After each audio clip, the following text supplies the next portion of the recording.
Hello guys, मेरा नाम है रिस्क्योन और आप देख रहे हो रिस्क्योन चैनल। तो गाइज़ आज मैं आपको दिखाने वाला हूँ कि जो मैंने अपना पहला पे आउट लिया है फंडिंग अकाउंट से, वो किस तरीके से लिया है। एंड मैं सोच रहा था कि जब मैं ये पे आउट लगाता तो वीडियो रिकॉर्ड करता, लेकिन उस टाइम मेरे दिमाग में रहा ही नहीं कि मुझे वीडियो भी रिकॉर्ड करनी है। मैंने रात को कहीं 12-1 बजे के करीब वो विड्रॉ लगाया था एंड मैं आपको वो भी दिखाऊंगा एंड आपको कुछ टिप्स भी बताऊंगा कि आप किस तरीके से विड्रॉल बना सकते हैं और किस तरीके से फेज़ 1 फेज़ 2 को इजीली पास कर सकते हैं। तो देखो, जैसे सबसे पहले आपको दिख रहा होगा मेरा फाइवर का अकाउंट एंड यहाँ पे जो बैलेंस है आपको कम दिख रहा होगा। मेरा अकाउंट ड्रॉ डाउन में आ गया है आफ्टर विड्रॉल। ठीक है, मेरी 2 ट्रेड लॉस चली गई, दैट्स वाई। ठीक है, एक अभी थोड़ी देर पहले ही लॉस गई है। हो जाएगा ये रिकवर, कोई दिक्कत वाली बात नहीं है इसमें। तो यहाँ पे आप जैसे कि देख सकते हैं टोटल विड्रॉल $289। जो मैंने विड्रॉ लगाया था वो लगाया था $349 समथिंग थे, जिसमें से 20% फाइवर्स ने अपना कट लिया है। उसके बाद जो बचते हैं टोटल $289 जो मेरे पास रिसीव भी हुए हैं। आपको स्क्रीनशॉट दिख रहे होंगे मेरे बाइनेंस के। मैंने राइस पे नहीं लिया है, ठीक है, मैंने राइस पे नहीं लिया है, मैंने सीधा बाइनेंस पे लिया है क्योंकि मुझे बैंक अकाउंट में पैसा नहीं चाहिए था। ठीक है, राइस के थ्रू कर लेते हैं। उसमें क्या होता है, शायद से उसका जो कन्वर्जन होता है वो सस्ता पड़ता है। मुझे करना भी नहीं था बैंक अकाउंट में, मुझे USDT ही चाहिए थी। दैट्स वाई सिंपल तरीका होता है, अपने USDT का वॉलेट लो और वॉलेट एड्रेस लेने के बाद वो आप फाइवर्स में आके पेस्ट कर दीजिए। सिंपल ये चीज़ होती है, ठीक है ना। ये रिसिप्ट है, 2% फ़ी वगैरह जो भी है भाई, ये सब कटा के देखो टोटल रिसीव्ड। ये देखो $349 दिखा रहा है। फिर उसके बाद ये सब कटाने के बाद 20% 2% जो भी इनका कमीशन है वो कटने के बाद यहाँ पे हो जाते हैं $289। और ये मैंने लगाया कब था, ये लगाया था मैंने 12 और 2 को, मतलब कि 12 फरवरी को मैंने ये लगाया था रात के 11 बजे के करीब। और जो ये मुझे रिसीव हुआ है ये लगभग तीन दिन में रिसीव हो गए मेरे को, ठीक है ना। तो ये चीज़ है। बाकी आ जाते हैं हम थोड़ा अपने अकाउंट के बारे में बात कर लेते हैं कि भाई अभी अकाउंट में क्या चल रहा है और मैं क्या प्लान कर रहा हूँ। मेरे दिमाग में ये चीज़ आ रही है कि मैं एक और फंडिंग अकाउंट लूँ, क्योंकि एक अकाउंट से कुछ नहीं होने वाला है।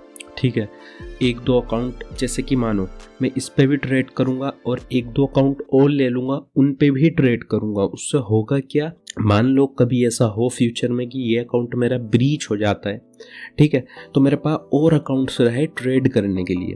ठीक है, मानो कि अगर ये ब्रीच हो गया, फिर मैं उसके बाद परचेस करूँगा, फिर मैं उसको पास करूँगा, फिर जाके मेरे को रियल अकाउंट कहीं ना कहीं मिलेगा, तो उसमें बहुत ज़्यादा टाइम चला जाएगा।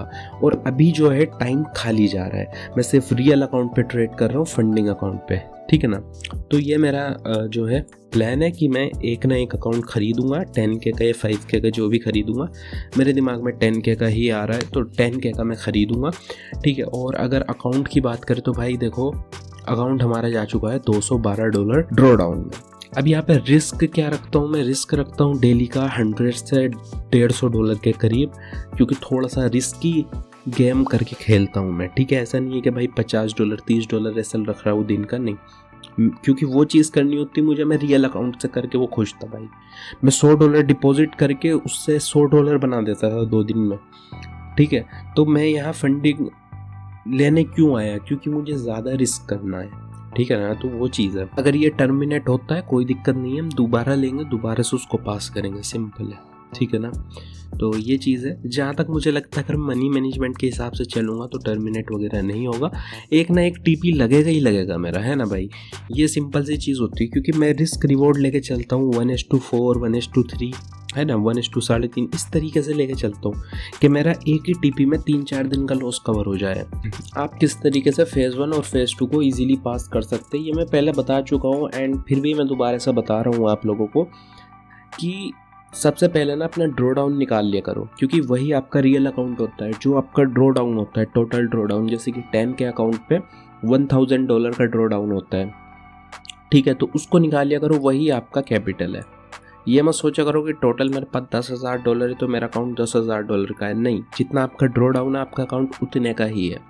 जैसे मेरे पास है अकाउंट जिसमें से $1000 है, उसमें से मेरा $212 जो है ड्रॉ डाउन में चल रहा है, मतलब मान लो मेरे पास $800 ही है बचे में कहीं ना कहीं, ठीक है। तो $800 है, लेकिन आप जब न्यू अकाउंट लेते हो, मान लो आपके पास $1000 है, तो आप इसका क्या करो, आप इसके डेली लॉस लिमिट निकालो। डेली लॉस लिमिट होती है 5% की, मतलब कि $500 आप डेली का रिस्क कर सकते हो। अब इस $500 में से आपको निकालना है लाइक $100, ठीक है, या $75। ये बिल्कुल बेस्ट रहेगा अगर आप डेली का एसएल रखते हो। और थोड़ा ज़्यादा रिस्की जाना है तो आप $150 डेली का रख सकते हो। अगर आपकी एक्यूरेसी बहुत अच्छी आती है तो आप फिर थोड़ा ज़्यादा रिस्क करो और प्रॉफिट बनाओ, ठीक है। अगर आप मेरी बात को समझ रहे हो तो मैं कहना चाह रहा हूँ, अगर आपको सेफ जाना है $75 पर डे लॉस रखो।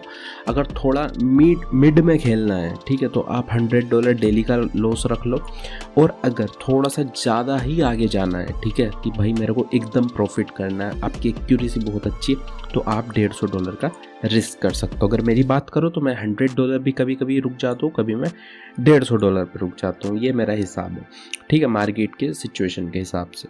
नाउ बात करते हैं कि अगर आपने लॉस इतना लेना है तो आपने प्रॉफिट कितना लेना है। आपको प्रॉफिट इसका हमेशा 2 या फिर 3x ही लेना है। समझ रहे हो आप मेरी बात को?